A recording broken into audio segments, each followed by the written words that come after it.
مرحبا بكم مشاهدينا الكرام عبر قناة العربية في كل مكان. مرة أخرى نلتقي من العاصمة المغربية الرباط في مقابلات خاصة أخرى. ضيفنا في هذه الحلقة معالي السيد حميد شباط الأمين العام لحزب الاستقلال. سيد الأمين العام، شكرا جزيلا لكم على قبول دعوة قناة العربية، وشكرا أخرى على استضافتنا هنا في مقر حزب الاستقلال في العاصمة الرباط. أهلا وسهلا، شكرا لكم. هذه المقابلة مشاهدينا الكرام تأتي على خلفية قرار يقول المراقبون إنه تاريخي في المغرب. حزب الاستقلال الذي كان يشكل رقم 2 في التحالف الحكومي المغربي يصوت برلمانه في اجتماع تاريخي على الانسحاب. اليوم يقول المراقبون هنالك أزمة حكومية غير مسبوقة، وهنالك انتظار لتحكيم من العاهل المغربي محمد السادس، باعتبار أن الدستور المغربي يعطيه صفة التحكيم باعتباره رئيس الدولة. سيد الأمين العام، هنالك الكثير من الكلام اليوم في المغرب. خرجتم من الحكومة، وزراءكم باقون في الحكومة، هل وضعتمونا في صورة حقيقة وضع الاستقلال بالنسبة للحكومة؟ القرار الذي اتخذه برلمان الحزب يوم 11 من شهر ماي هو قرار الانسحاب من هذه الحكومة، ولكن هذا القرار فوض المجلس الوطني للجنة التنفيذية بتدبير هذا القرار والالتجاء إلى الفصل 42 من الدستور الذي يجعل من رئيس الدولة هو الحكم فيما يخص القضايا التي تطرح داخل المؤسسات الدستورية. بما أن الحكومة هي مؤسسة دستورية، إذن صاحب الجلالة مباشرة بعد اتخاذ القرار ب30 دقيقة كان هناك اتصال هاتفي بالأمين العام لحزب الاستقلال، وطلب من الحزب الاستمرار وزراء الحزب في السير من أجل السير العادي للحكومة إلى حين دخوله إلى أرض الوطن، وتقديم مذكرة من طرف حزب الاستقلال، مذكرة توضيحية من أجل البدء في مفاوضات على إثر هذا القرار. إذن بالنسبة إلينا قرار المجلس الوطني لا يمكن أن تغيره القيادة إلا عن طريق عقد دورة استثنائية أو عادية للمجلس الوطني. إذن قرار الانسحاب هو حاضر. قدمنا مذكرة يوم 3 يناير 2013 إلى السيد رئيس التحالف الحكومي بعد مرور سنة على تعيين هذه الحكومة، ولكن مع كامل الأسف السيد رئيس الحكومة لم يعطي أي اعتبار ولا لم يعتني بهذه المذكرة. طيب، اليوم حزب الاستقلال يخرج من التحالف الحكومي، في نظركم معالي السيد الأمين العام من يتحمل مسؤولية هذا القرار؟ هل هو برلمان الحزب أم رئاسة الحكومة ورئاسة التحالف التي تقولون إنها لم تنصت لوثيقة جهاد الكرامة؟ في إطار تنزيل الدستور ديال فاتح يوليوز 2011 قلنا لا بد من المناصفة بالنسبة للمرأة، وجود امرأة واحدة داخل الحكومة هذا تراجع حقيقي وتراجع خطير في مجال المساواة بين الرجل والمرأة في هذا الوطن، والحكومة السابقة كان يوجد بها 7 نساء وزيرات.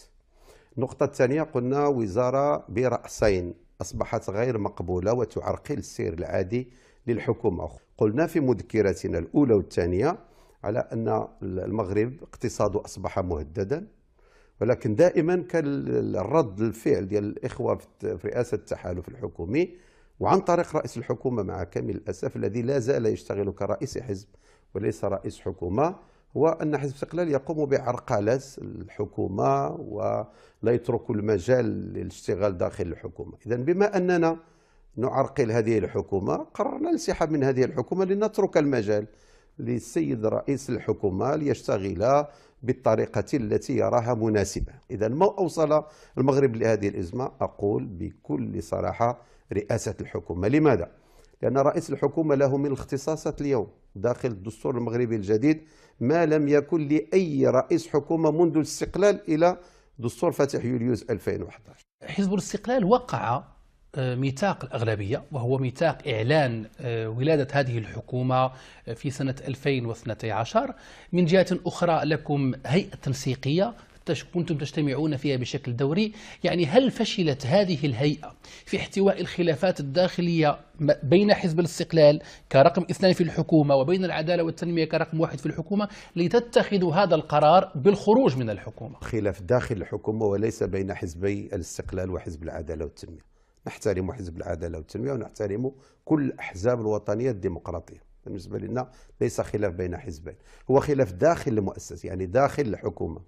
أولا الميثاق الأغلبية تم تعديله بطلب من حزب الاستقلال، لأنه كان عبارة عن إنشاء فضفاض، وكانت كل اللقاءات لا يمكن أن تنعقد إلا بعد مرور 3 أشهر. غاربة شاهدوا رئيس الحكومة وهو في استعراضات فاتح ماي إلى جانب الطبقة العاملة، وهو يطالب بتنفيذ المطالب للطبقة الشغلة ويطالب باحترام الحريات النقابية. إذا الشعب داخ من أمره واختلط الحابل بالنابل. ونقول ما دام رئيس الحكومة يطالب بالمطالب، من سيعطي المطالب للطبقة العاملة وللشعب المغربي؟ هل اليوم حزب الاستقلال يجد نفسه أكثر ارتياحا في المعارضة بعدما لم تجري المياه كما كنتم تريدون مع هذا التحالف الحكومي؟ هل المعارضة موقع وموقف مريح لكم في الحكومة الحالية؟ حزب الاستقلال يريحه الموقف الوطني أينما كان في المعارضة، هو موقع مريح جدا،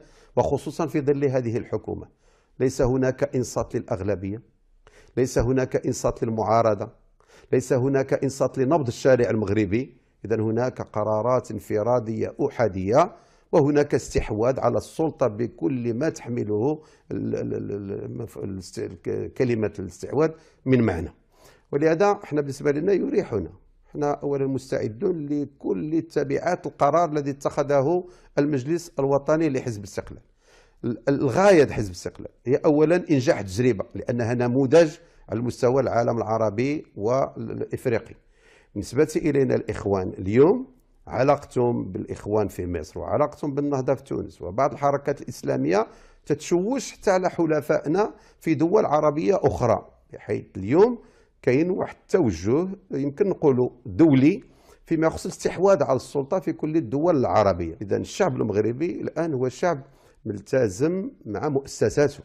الدستور الجديد جاب واحد الفصل كبير ما بين السلطات. إذا هذا فصل السلطات، هذه المؤسسات اليوم اللي أصبح المغرب تتمتع بها، وهذا جاء بضغط من الشارع المغربي، من الأحزاب الوطنية. سيد الأمين العام، هنالك من المراقبين من يقول إن العلاقة بين الحليفين الرئيسيين في الحكومة، العدالة والتنمية والاستقلال، وصلت إلى الباب المسدود. كيف تردون؟ داخل السياسة ليس هناك باب مسدود. نحن بالنسبة إلينا نريد تسريع الوتيرة، إنجاح التجربة. نريد الشعب المغربي أنه يلمس وبالملموس التطور في حياته اليومية، في مسكنه، في مشربه، في مأكله، في دراسته، في صحته، في كل المجالات. اليوم هناك تراجع خطير على جميع الأصعدة. اليوم الأزمة داخل المغرب ليست أزمة اقتصادية بالمفهوم الحقيقي للاقتصاد، لأننا دولة في طريق النمو. يجب أن نستفيد من الأزمة التي تعيشها منطقة الأورو، يجب أن نستفيد من الأزمة المالية العالمية. ولهذا احنا بالنسبة لنا اليوم أزمة أخلاق وأزمة تدبير، ونرفض رفضا قاطعا استحواذ أي جهة على باقي الجهات أو أي حزب على باقي الأحزاب السياسية الوطنية. في حالة سيناريو توجه المغرب إلى انتخابات تشريعية سابقة لأوانها، هل حزب الاستقلال مستعد؟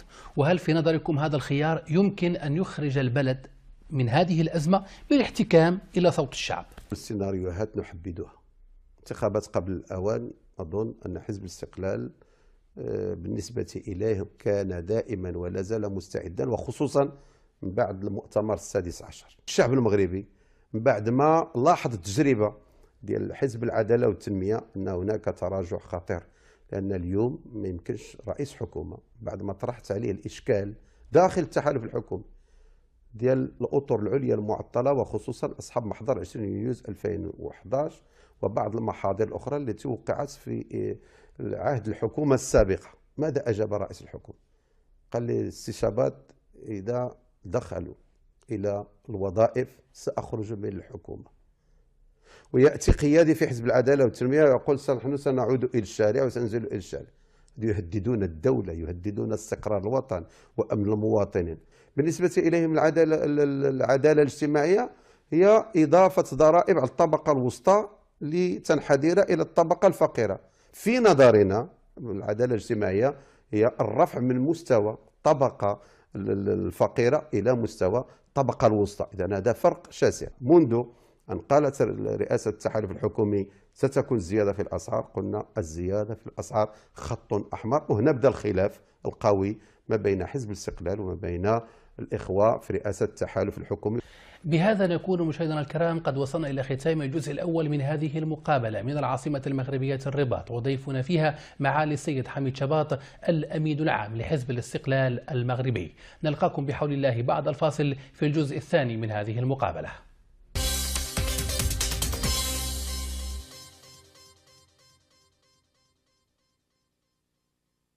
نجدد بكم الترحيب مشاهدينا الكرام مرة ثانية من العاصمة الرباط في الجزء الثاني من هذه المقابلة مع السيد حميد شباط معالي الأمين العام لحزب الاستقلال المغربي. هل تعتقدون أن المغرب اليوم يعاني من أزمة حقيقية؟ يعاني من احتمال الذهاب إلى ما يسمى في اللغة الاقتصادية برنامج التقويم الهيكلي، أم أن الصورة بالنسبة إليكم هي غير هذا؟ وزير الاقتصاد والمالية عن طريق الرابطة الاقتصادية الاستقلالية نبه إلى ذلك منذ سنة، ولكن لم تكن الأذان صاغية بالنسبة لرئاسة الحكومة، لأن اليوم رئيس الحكومة له اختصاصات واسعة بالنسبة للوزراء ويتحكم في كل الوزارات. إذن هذا هو الجديد اليوم في بلدنا. أظن المغرب ما غيوصلش للتقويم الهيكلي.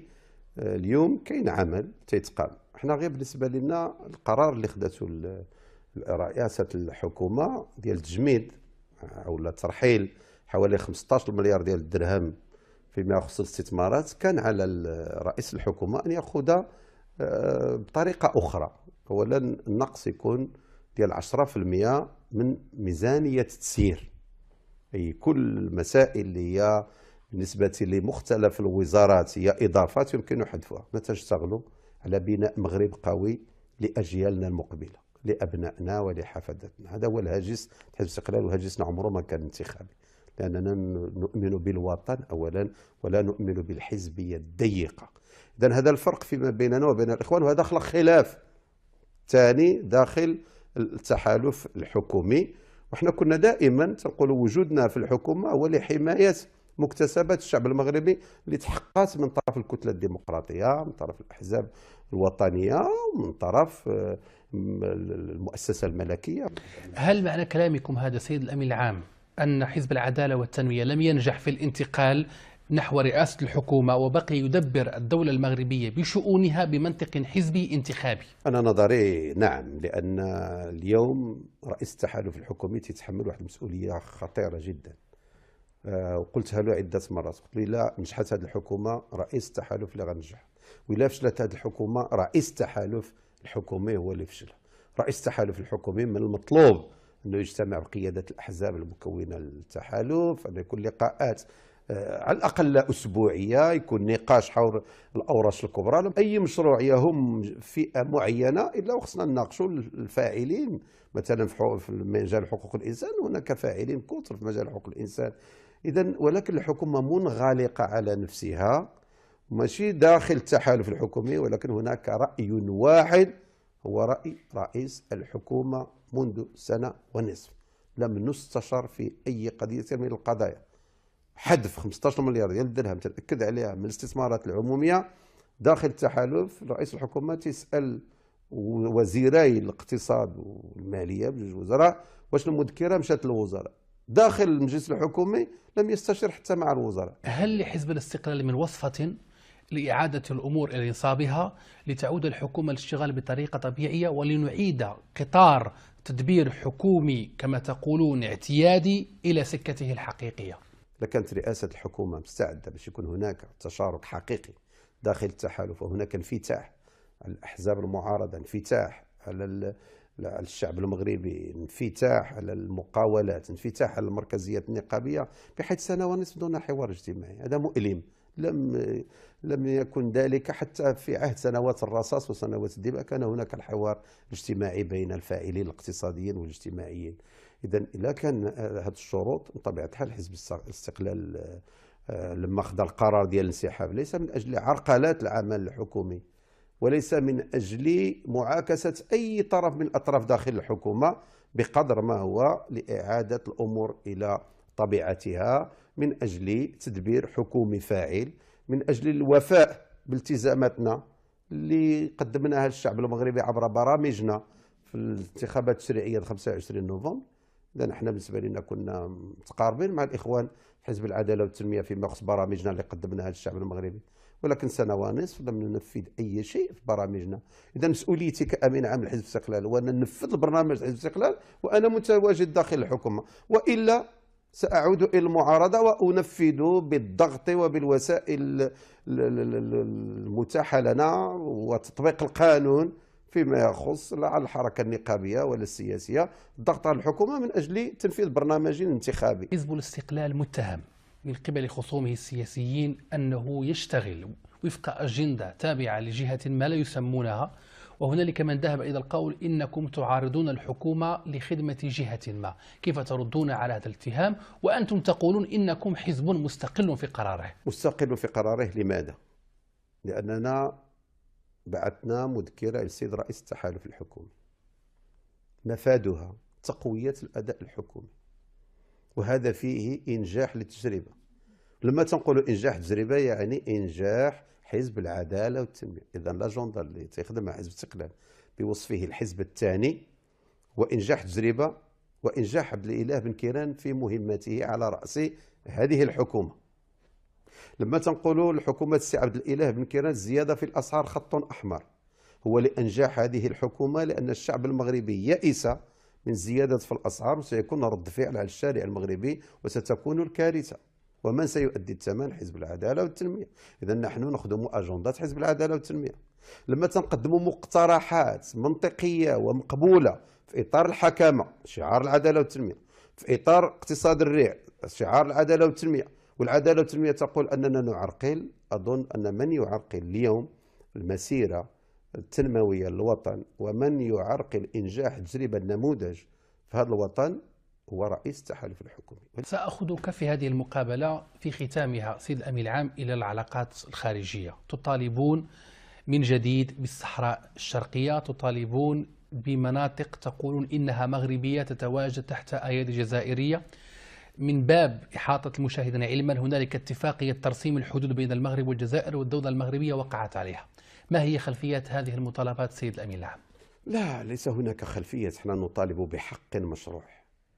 لما تنهضروا على تندوف تنتكلموا على أرض التي ظلت تحت السيادة المغربية إلى سنة 1952. كل الوثائق الإدارية كانت تسلم من طرف عمالة إقليم أكادير سنة 1952. لما تنتكلموا على كولوم بشار، هذه كولوم بشار هذه منطقة بشار كان احتلها أحد الكولونيلات اللي هو فرنسي، وفرنسا بعثت بلجنة في حينها، ولكن كان جواب الكولونيل هو أنني أنا في كولوم بشار ولست في بشار، وسميت بكولوم بشار وهي أرض مغربية حاسة بيضاء وما إلى ذلك. هذه كل أراضي مغربية صرفة. هنا تنقولوا أن الإخوان المغاربة في البوليزاريو راهم في أرضهم وهي أرض مغربية.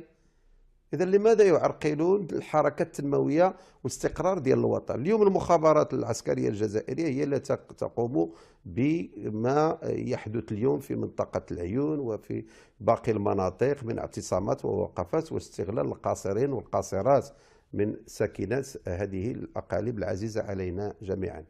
إذا بالنسبة إلينا هذا مطلب شرعي. مع كامل الأسف في نفس اليوم اللي صدر البلاغ ديال الحكومة المغربية فيما يخص الاحتفالات فاتح ماي، نفس يجي بلاغ ديال السيد وزير السكنة والتعمير اللي تيقول هذه أرض انتهى الكلام عليها ولا فائدة من المطالبة بها. إذا نعتبر أن هذه الحكومة تتدخل في الشؤون الداخلية لحزب الاستقلال ضد إرادة الشعب المغربي، وهذا نعتبره خيانة بالنسبة للوطن وبالنسبة للمواطن. كذلك الحدود لم ترسم لحد اليوم لأن البرلمان المغربي لم يصادق على ترسيم الحدود بين المغرب وبين الجزائر. كان هناك لقاء قيادات ديال الدولتين، ولكن الشعب المغربي عن طريق البرلمان المغربي لم يصوت على رسم الحدود. نحن نطالب بمناقشة هذه القضية داخل البرلمان المغربي، ونطالب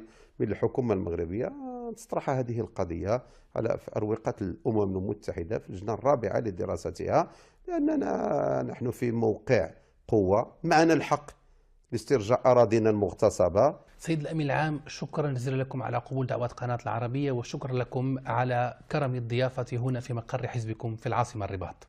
شكرا لقناة العربية، وإن شاء الله إلى لقاء آخر.